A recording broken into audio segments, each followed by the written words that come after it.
I did think it was pretty stunning, y'all, for all the conversations we've had about Belichick and is he going to stay, is he going to go?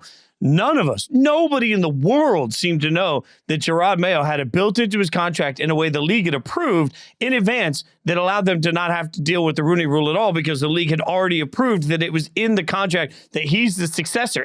Did you guys have any sense that this was something that was possible? Here's the deal. I did not see this talked about a ton nationally. I didn't have familiarity with Jerod Mayo until I went to Belichick's finale, his last game in New England. Pretty much everyone around there on Sunday and Monday who I talked to was like, yeah, they didn't know if Belichick was out, but they felt confident that if he was out, Mayo was in. Now, no one was talking at that point about like a succession plan that the league had already approved. Like, I think people thought he had to interview for it.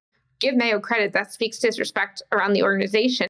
That was my first time watching him talk. I really had not had exposure to him. This was a guy who was comfortable. This was a guy who was making fun of Robert Kraft. What I will say is, while I didn't see this coming before I went to New England, I felt like it was very clear the respect that Mayo had developed based on, one, my conversations with people there, and two, seeing how comfortable he was in that intro press conference. Now, what's also interesting about it, though, for a while, when you talk to people who were both in the organization currently and then also people who left for other jobs across the NFL, when you would talk to them about the Patriots, they all, to a person, would tell you Mayo is a very, very strong inside candidate to be the next head coach. Like, it was very well known that if there was someone in the staff that was going to be groomed into the position to take over for Bill, it was very much Mayo was the number one candidate that was talked about.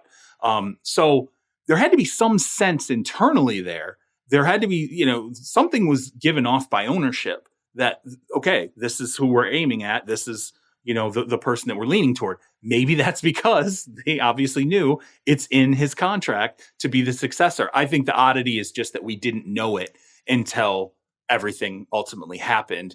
And one thing, though, I will bring up, it raises some questions about the interest that the Kraft family had in Vrabel, right?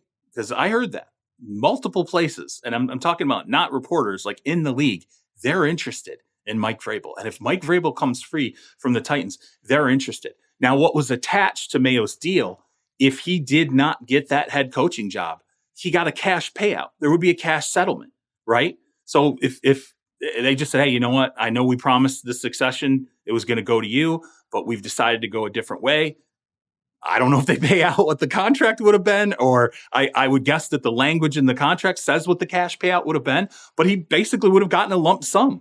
And hey, you're going to go be a head coach somewhere else now.